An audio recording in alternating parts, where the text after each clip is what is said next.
All right, all right. Sorry, I'm a little under the weather a bit, but I think it's very important for me. And you all see in the comments, time to talk that ish a little bit. So don't forget to hit the like, subscribe, and the bell button. That way, you know I am online. I know, especially those over at Trade Hero, there's a lot that's happening, and I'm trying my best to get these out to you to the best of my ability.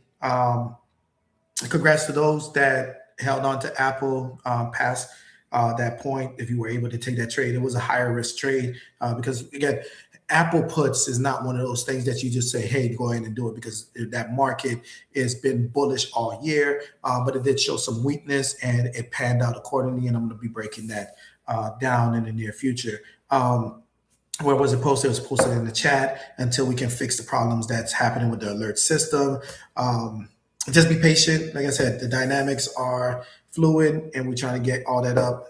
Redundancy is very key. And unfortunately, there wasn't any, and it is what it is at this point. All we can do is just move forward. But without further ado, I want to go ahead and really break that down for you. Let me go ahead and pull up Apple onto the screen.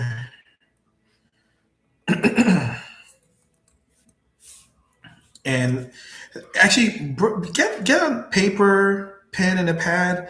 I want y'all to take some notes because, to be honest, we've always wanted to not only just give you alerts, but we also wanted to really add the dynamic that you're a smart trader and everything else. And we want you actually. Let me slow it down a little bit where I can be able to view both. Oh, actually, did that just do that? Oh, I did not know you can do that in Chrome. All right. Made my life a little easier. Actually, it could have been bigger though. Actually, I don't think I like it like that. Let me separate. Yeah, go to all right. Okay. Well, then I guess it. Oh, if I drive it around from right here. All right. Separate views. All right. Perfect. Chrome is trying to keep up with bit. To be honest, Microsoft is losing its shirt for other reasons. All right, don't mind that 15 seconds. Listen, I trade on all types of different time frames, and I'm gonna try my best to be very, very clear. Let's first start off on the 1 day. Again, I've worked on all type. If you don't know who I am, I'm a trader. I still got this up. I've been teaching everybody in my classes and everything else, explaining what smart money is and dumb money is and everything else. So probably gonna go ahead and go into the details here. So let's first take a pause here, right? You can see on this chart, this is a downward movement with a bit of an extension, and that extension was built from here. And when we broke this point right here, that was when the smart money started adjusting their position and they were planning to take this trade down to the downside, right? So institutions already established the movement, right? If you try to get in here, unless you know exactly what you're doing, you're gonna be like, oh my God, it's too choppy and I have no idea what I'm doing. And the market's always taking me out. And then when you see this in, a couple of weeks, couple of months later, you're like, oh man, I knew it. I knew exactly where it was going to go. So the institutions are always the ones that establish. Is there ways for you to get in with the institutions? Absolutely, but that's more on an advanced trading. In this instance, I want to kind of like show you how to find trades that are setting up very similar to this. So I already knew that there was a little bit of an impact over here. My target was 250s, but the game plan was really to play to like about 260.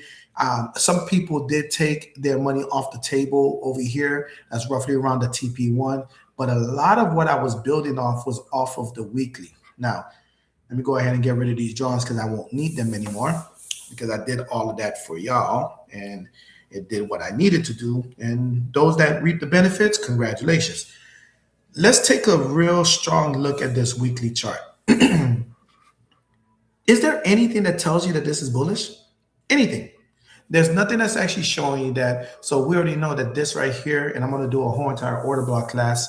If you want more information on how to find trades like the ones that I said, then go ahead, DM me, JD underscore the great on Instagram.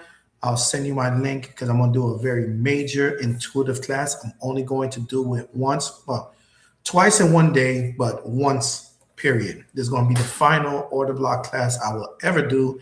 and you don't want to miss it. Send it to your friends and family. Trust me, you don't want to miss it. Anyways, so if we look at this, this is telling us that not only does buyers and sellers exist here, we already know that the sellers sold at this high peak here, and if they were going to sell side liquidity grab on anyone, they would have to sweep up to 288. But who would do that? Well, that would have to be these folks here. Everybody that thought between 266 and 269 is a good price, they're looking for them to find a price that's good and comfortable here. And they know the first thing they got to get rid of is this level, 280. If we look at this chart, it did not happen that way. So when I sent out the alert saying, hey, we got ourselves a little bit of a problem, was we had a nice little impactful move to the downside. And when we came into the new year, not only have we broken out, we have broken the trend. We have broken the system. I'll give you another view so that way you can kind of see what I'm talking about. So that's the weekly traders. Those that trade on the weekly was staring at this information. Here's my monthly traders. They already know that if we're going to stay up, we should not get out of any of these levels. If you haven't been in one of my classes, I talk about fair value gaps. This is a fair value gap right here. This was a bullish one. When we started breaking through this area, that's when I started asking questions, what was going to happen next. Now, let's take this a step back. The first thing that popped in my head was, oh, that's red. We're going to at least test here. That was the alert to y'all. Let's go ahead and grab the data from the alert. It was Apple puts. We're swinging for about 2 to 4 weeks. We're looking at a March contracts and our take profit is at 251. Stop loss is at 275. Looking for this to have a close below 270. Here's our 270 level. And then with enough strength to push to the TP, do not force the trade. So now let's take this and put it into full context. First, mark off the 270 level. We need a strong close under 270. Whenever you see a message like that, strong close is exactly that. What would be a strong close? Let's go down to it. You know what? For fun, let's go to a 4-hour chart and understand what's happening at that 270 level. This message was released on, let's see, when was that?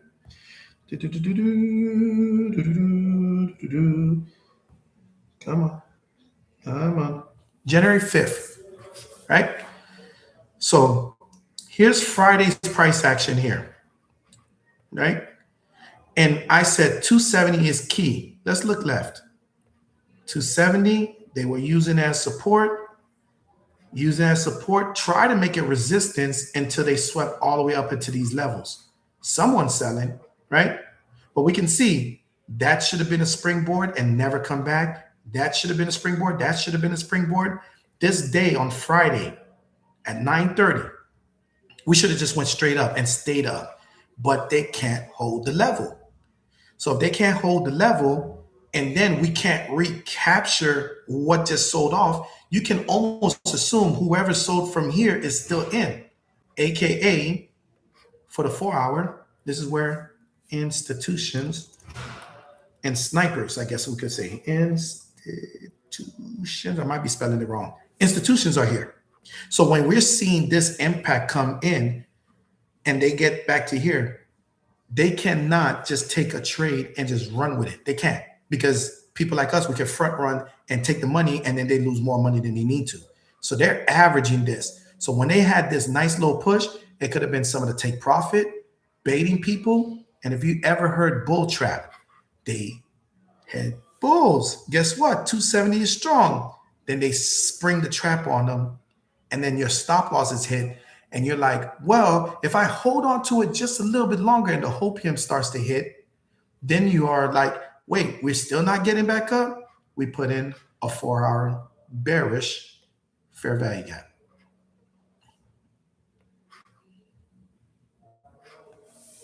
All I asked was for it to hold. And again, this was January 5th at 9:30. I set it January 5th at 8:30. Let's rewind that.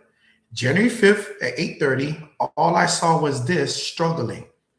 All we needed was a close below that level. Pick one. 45 minute, 2 hour. Why my chart moved? Why are you moving? Why are you doing that? Right? 45 minute, told you the story. Bang. 2 hour, told you the story. Bang. Any one of these time frames would have been good. And because we bought so much time, we bought all the way to March, you can hold on to this. And it was a little pricier. If you felt like you couldn't afford it, you could have went with something a little bit cheaper, maybe a higher strike. But the goal was, I'm sorry, lower strike in this case. The goal was we're going to hold on to it for a couple of weeks. What are we targeting? We're targeting the fair value gap that is right here. So now, what's after institutions? Smart money. If y'all never watched the movie Trading Places, there was a scene in there, and the individual's like, oh, the Dukes, they're doing something. They could see them. They look like they're snarky and everything, right?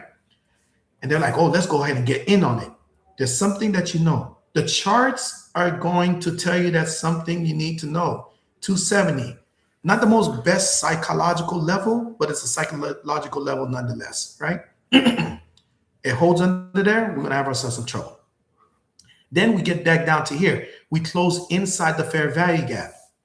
By then, let's take a peek. I gave the Apple chart. You should be over 25% by now. Plan accordingly. Try to get the gap. We will see. That was later on. That was on the 7th, right? This is the 6th. This is the 7th. You're not supposed to do anything other than get your percentage. Yes, can you wait till you get to the target? No problem. But if that's the only cash that you have, take the green, stack them. These trade setups, you're going to get other setups. It's going to be very important that you stack your green. We got a nice little H pattern that happened here, and we continue down. Now, we're talking about a few days of just consolidation plus carrying it over the weekend and all the distraction. Then you got the holiday, which was Martin Luther King birthday, and being able to handle that, because even though we saw 25%, 7 at 12 o'clock, 7 at 12, so we got 25% to 30% here. Over here, it probably was pushing into like 40 and 50%. Then right here, we're at our target. It printed something relatively vicious. And you're going to ask yourself, well, Jeff, you're saying they're printing something vicious. What was that amount? Again, there are trades that I take, and there are trades that I announce for y'all to take, but it's all built on the same thesis. I didn't have the capital for me to go ahead and join on this trade because I had some other swings. But the game plan is always to kind of prepare you for anything. So 250 puts. Let's go ahead and look at the March ones. There it is. All right. View quote details. Is this it? Yeah, this is it. Right? So I need the daily. No, not 30 minutes. 1 year daily. There we go. So we're talking about a contract on the 5th. It was $409 at its high. $409. We got to 300%. Probably a little under 300% on that move. Can you afford to do that? Yeah, I totally. All right, I take that back. 400 to 1,500, so that's 3 times your money. Yeah, I got it right. Yeah, so 100% would have been 500, and yeah, sorry, I got a blooper there. Got to 1,000, so 200%. Right? So 200% is what you got out of there. When we got into the trade, and I warned everybody saying, hey, we're at our take profit. You may want to consider taking your money. We got up into 680, right? Out of 500, 680. When it finally got up to that 600, it spiked to like 835, but then it came all the way back to 580 again. So now instead of you being up, let's just call it 20%, you're up somewhere around the ballpark of 15, 10%. you're gonna be up straight. You're gonna be upset. It's very, very important that you plan to trade for whatever profits that you want. If you're putting your capital out, I want to make 20%. The moment you see 20%, take it. Yes, you will be able to take trades all the way to the TP, but do that with money that you don't miss, turning it into complete zero. Because what if I was wrong? I'm not a financial advisor. I'm not a fiduciary. I'm just a guy that looks at charts. And most times it actually pans out. And my goal is to make sure that your portfolio grows. And I don't want it to be, oh, well, JD, do you think that there's still time that trade panned out perfectly? Can I get in? Welcome to Dumb Money. This is where Dumb Money is. Right now, Dumb Money is thinking, oh, there's opportunities to play it down because when I go to the daily, I see such a ridiculous red candle. It has no choice but to make another red candle. Then you look left and you're trying to find out where it can go. Yeah, I could get to 241, but the real play for March contracts is time. It's time. Time to see it appreciate, time for it to get into the money. It is at the edge of being in the money where if this pans out, right, at the rate that it's going and it's holding, if it gets into 245 with some strength and holds, it's going to get into somewhere in the ballpark of $1,500 to maybe $1,800. But then you come in with the dumb money. Guess what? The people that had $500 and now they're saying 1,800, what they're doing? They're going to start taking their profits and they're going to sell it to you. Now it pulls back on you and you're down 20, 30, 40%. Be patient. There'll be other trades. I promise you there'll be other trades. Now let's talk about another one that was sent out. And I get it. It's hard to kind of copy paste the link and bring it over. We're trying to figure out a user interface that can actually fix that problem. That's a whole nother conversation. And then also when I'm posting, the pictures are always the greatest because it kind of has this graphic overlay that is not giving all the bits. It's almost like it's at 8-bit or whatever. Again, it was designed for quick loading and all the details were supposed to be on an alert screen. And we're having problems with that. So just be patient with us. We're going to solve it. Let's talk UNH.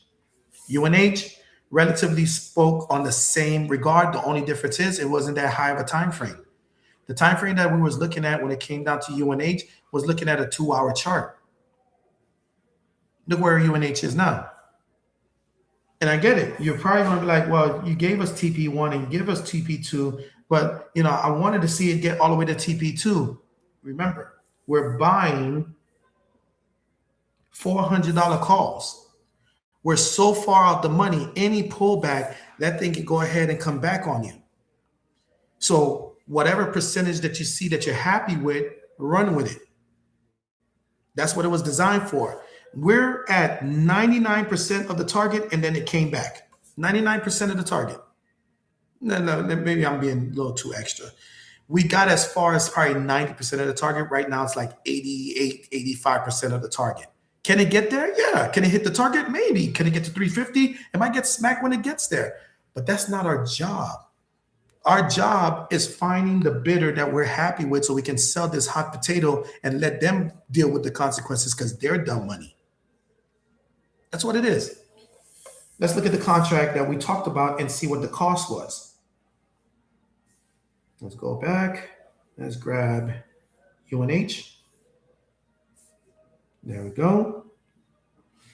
Let's look at the 2-hour. In this case, I'll do 1 hour. I'm using off my Thinkorswim here. Oh, actually, wrong thing. They gave me the wrong chart. UNH option chain. And we were going for the February 20th, I believe. Let me make sure I got the right one. Yep. February 20th. Yeah, February 20th, $1.20 was per contract. All right. So let's go see it. February 20th. I personally got 40% out of this. $400 contract. The calls. Look, even right now, it was a $1.20 at its time. And that $1.20 is right now, it's at 190 right now at this point. So you're almost close to 100%. almost. And you're telling me that at the end of the day, well, I just want to make sure it touches the target. What if this thing reverses all the way down and then it's worth nothing? Ask yourself that question. I'm not saying for you to abandon the trade, but if you got in late, you're forced to hold on to it longer so that way you can get the profits that you're looking for. Ask yourself the question, how much profits do I want? The contract, let's go ahead and take a peek at it. Let's see what it did overall. Let's see. It went from $1.20 and it peaked out. And this is the last thing I'll give y'all, and then we'll run out of here. You gotta deal with clients. It's pretty up there. It peaked out at 195. So I'm gonna ask you this question. You got $70 per contract that you purchased. $70. How much of that are you risking? Risking. Not with a W. Risking. Right? How much of that are you gonna risk? Are you gonna risk until you have $50 of profit, $40 of profit, $30 of profit? Pick. And that said, looks like they want me. So let me go ahead and tap out, and I will see y'all next time on the next stream. Have a great day.